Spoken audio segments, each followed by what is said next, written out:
students, staff, and faculty were much more interested in getting a local paper rather than one that's printed more than 100 miles away. None of the newspaper kids from San Antonio had stable families or were going to school regularly, so the move 60 miles north wasn't very traumatic for any of the delinquents. I was already in Austin, one step ahead of Fate and my former newspaper cohorts.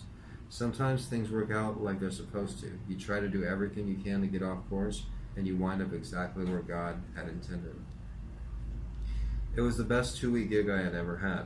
It gave me a chance to establish a relationship with UT and learn about the brilliant people there. I knew in my heart that whatever happened to me in coming years, this campus and the neighborhood surrounding it was going to be a big part of it. Whether I turned into a drag rat or a well-dressed journalism student, I know that this was the setting to whatever story my life was going to tell.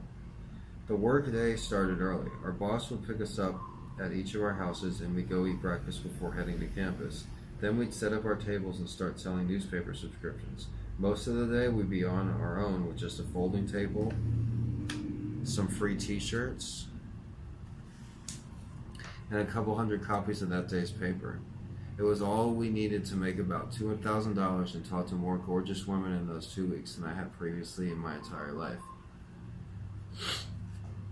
I would have been starting my freshman year of college by taking the road most traveled on the same city block, on the same exact day, under the same sky, but dealing with totally different circumstances.